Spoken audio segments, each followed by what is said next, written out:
Hi, it's Kit Finlow Bates here, and today I'm in Cambridge meeting my mate Gareth. Hi, I'm Gareth Marlow.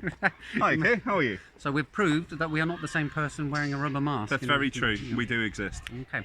So Gareth asked me a question about a couple of weeks ago about if you could go back to 2016 and tell yourself in a dream what happened, what you should do differently about running your company. What would your answer be? Do you remember that? I do. It was in your sort of retrospective discussion. You're thinking about what was going on, so I was curious. So Kit, what would you do differently? Well, what did I answer first?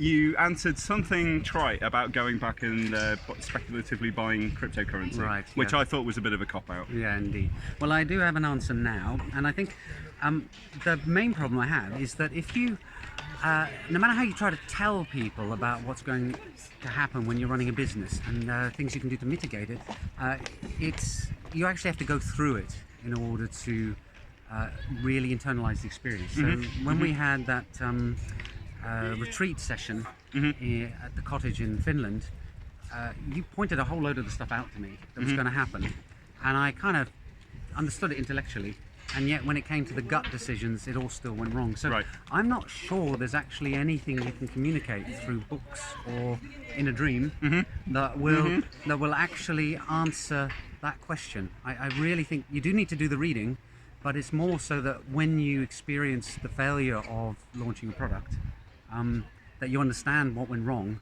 and you don't just either give up or go and do the same stuff again. So I think at best you can kind of get rid of one iteration in the process. Okay. So what would I then say in the dream? Probably I would just give a list of books and say read these. Things like Influenced by Cialdini, or I recently read obviously Awesome by April Dunford. To try and explain what is positioning, what is marketing, what is negotiating, what is sales, what is the difference between all these things, and where they all slot together, so that I could just go up that learning curve a little bit faster. Okay. But I don't think there is anything I could say to myself in 2016 that wouldn't prevent a repeat of what actually happened. Is there anything different about the order? Would you have tackled things in a different sequence? Yeah, I think the one, actually that is probably a good point. Maybe the thing I should say is that do not write any lines of code until you feel it's absolutely too late. Okay. Because then you're probably only doing it a month or two early rather than half a year early. Okay. But I'll just say, whenever you feel the temptation to write some code, don't.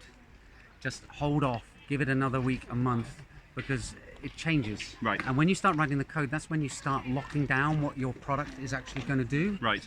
And when you do that, then repositioning, remarketing becomes much, much harder. Okay. So I think there's that bit as well. So a bit more to it than I thought there was going to be. And I think there is that temptation there to do something that makes you feel good, that makes you feel like you're making progress. And if you're somebody who codes, then I can write some code. If you're somebody who writes content, well, I'll write some content. But if that's not necessarily taking you forward, it's a bit of you're fooling yourself a little bit. Absolutely. You this is useful, and it probably is useful, but it's not the most useful thing to do. Yeah, absolutely. It's that kind of I'm just running, and therefore I'm doing exercise, so it must be good. Right. But if you're running in the wrong direction, you're going to have to run all the way back again. Right. So. Right. Anyway, we probably shouldn't make this go on too long, but hope you guys enjoyed that, and see you in the next video soon, which Gareth won't be in.